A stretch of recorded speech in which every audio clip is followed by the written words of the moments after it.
isip nila, ramdam nila na Pasko ang nasa loob ng kanilang tahanan. Pero sa dami ng problema, syempre imposible ito. Kaya pareho nung nakikita natin sa Department of Social Welfare and Development. Alam ng karamihan yan. Meron ng ibang mga alegasyon, yung iba.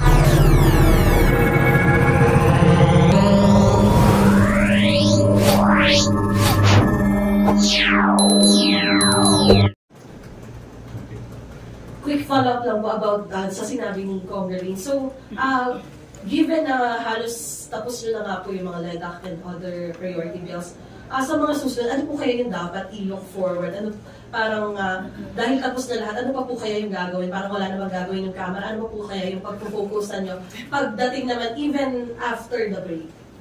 Well, the oversight powers of Congress is a very clear mandato na para matingnan natin kung nagiging epektibo ba yung budget ng Pilipinas, kung nagiging epektibo ba yung mga batas na ginawa natin. Kaya nga, isegue ko lang ng konti, no? Kasi natutuwa tayo sa bilis, no, ng galaw ng Department of Social Welfare Development na tugunan yung pangangailangan ng Mic test. That's okay. So, balikan lang natin.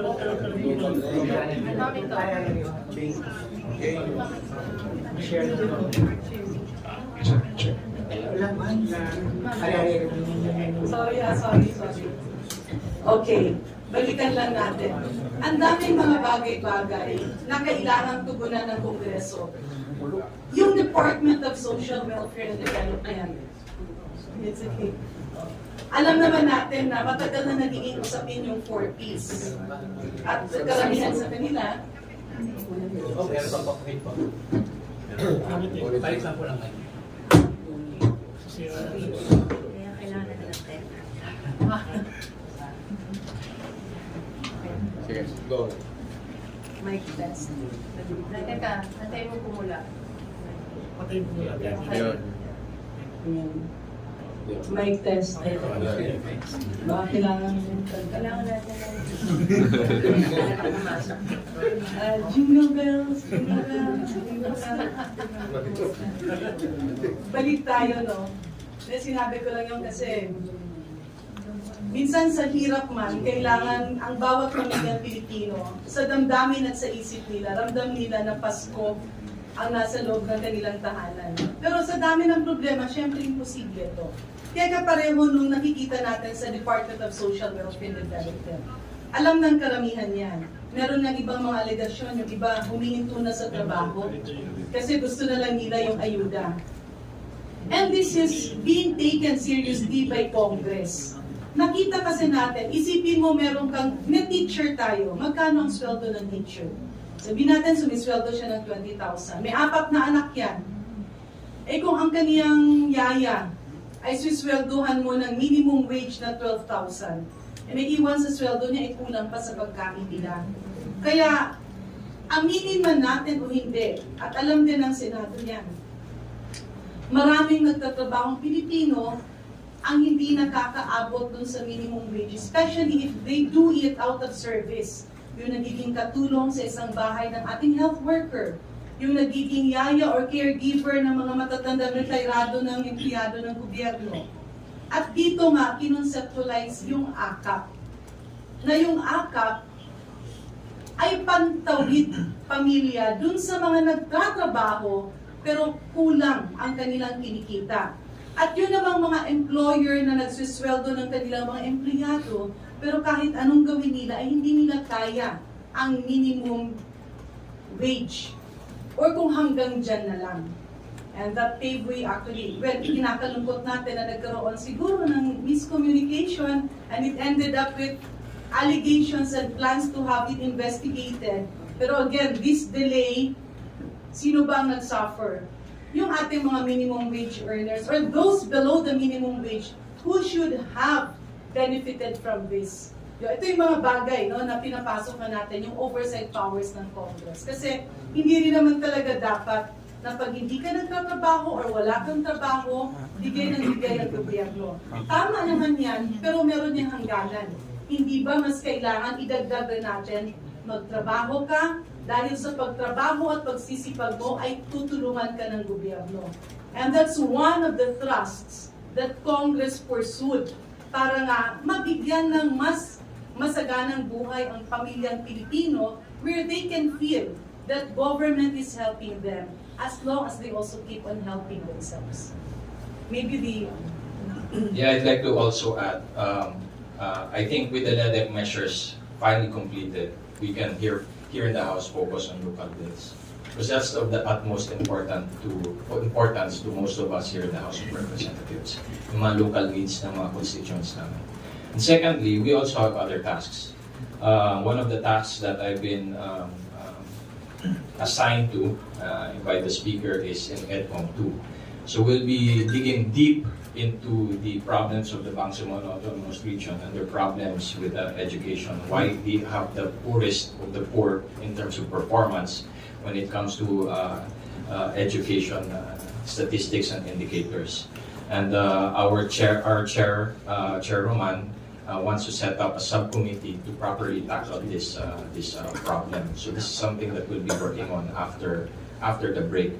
But I would like to turn it over to my co-EDCOM 2. So the spotlight can shine on him, Pico Benitez, because he's actually an expert in one of the many things that we've been trying to tackle on, and that's the inability for DepEd, TESDA, and CHED to get their acts together. So you have the floor. Thank you very much, Kong Khalid. You do have two EDCOM members here from Congress in front of you, no? But to first answer the question kung ano pa, sa totoo lang, meron pang tatlong natitirang LEDAC measures, no, na kailangan pang tapusin ng lower house. But tatapusin naman siguro, malapit na kaming matapos sa committee at least on these sets of issues. The second is the ongoing issue of oversight. Kasi sa oversight lang, kagaya ng EDCOM, halimbawa, marami hong lumilitaw na problema na hindi generally nakaka-capture, no, in the normal years legislative process. So sa EDCOM pa lang, sa totoo lang, BARM, as Kong Khalid, Commissioner of EDCOM, has also mentioned, is a major issue for us in terms of education. But also internationalization of higher education is another major issue. No, nabalik ko lang dun sa issue ng RBH 7 and I think the general concern, no, about education. Malinaw naman sa amendment na proposed na carved out at protektado ang basic education. It's really tertiary education that's being opened up. And the issue in tertiary education, I think, is really not about ownership, but it's about regulation. So tama din si Kong Janet, no? That at least with the amendment, the questions of regulation can emerge. And Congress can properly tackle that issue with greater flexibility. No? Wala pang malinaw na posisyon ng EDCOM sapagkat as part of EDCOM's law, kailangan evidence-based ang policy recommendations nila. So pinag-aaralan pa lang, and that's going to be part of the second year of EDCOM's oversight. No? So there are many issues and many legislations that still need study beyond or outside LEDAC priorities. For example, the lower house passed on third reading the new Early Childhood Care and Development Act, that tries to address a consistent national problem of malnutrition and stunting for children 5 and below, for example, right? And aligning it with DepEd school readiness competencies. Sa housing, meron din kaming pinag-uusapan ngayon with regards to the NHA charter renewal and the institutionalization of 4PH and finance reform. No? So, ano lang ma'am, just to respond to the question quite directly. Obviously, we have issues with regards to oversight that will continue even after we finish the LEDAC priorities. We have issues of local bills that still need legislation, and those continue as the needs of our local constituents change and emerge over time. And the third is there are still bills of national importance that are not included in the LEDAC priority, but are nonetheless important for Juan, anong pangalan tawag mo, Maria de la Cruz. Juan de la Cruz and Maria de la Cruz, no, na importante pa rin sa mga taong bayan na kailangan din namin gawin. No? So hindi naman ho yan titigil. Hindi naman ho totoo na wala na kaming gagawin. No? And that will still be on top of, as Kong Khalid has already said, magdadagdag po kasi October filing na. No? So dagdag ho yan sa trabaho namin. Yun na lang siguro muna ang response, no? There are, out of the oversight function, marami pong lumilitaw na kailangang ayusin pa, no? And in terms of legislation and policy direction, that Congress, and certainly this Congress, has not shied away, no, from dealing with. Siguro, just to add to that, I think it's a very unfair statement to say, wala na kami gagawin. Hindi po natatapos yung trabaho namin. Even when there were let-up measures that we were tackling, there were still other committee hearings ongoing. There were still committee hearings ongoing right now. As of now also, pinag-uusapan yung other let-up measures na ipapasok sa Congress, like create more, is being discussed. And if I'm not mistaken, there are about 10,000 bills that have been filed by various congressmen, 10,000 plus. So hindi po matatapos yan. And we are all trying our best na diba, to hear the various local bills, national bills, all other bills na gusto namin lahat, isa sa batas. No? So the work never stops. Even Monday to Wednesday, nandito kami.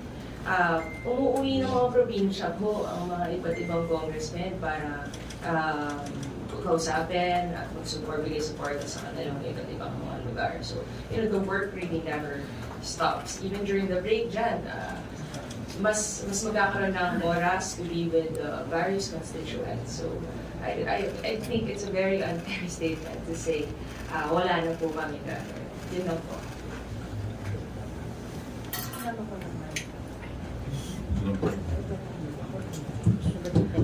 Magandang umaga po. Tama si Congresswoman Migs na sinabi niyang unfair. Kasi habang nababalita lang sa TV at sa dyaryo yung RBH 7, napakarami po talaga namin ginagawa. Sabay-sabay po yung mga committee meetings namin. In fact, this week, hindi lang naman po RBH 7 ang pinasa namin, ang ipapasa namin. May 45 local and national bills po na papasa ngayong linggo. So, kung naipagsasabay-sabay po namin yon, siguro naman po, malinaw na sabihin, hindi lang naman namin pinaglaanan ng pansin yung RBH 7.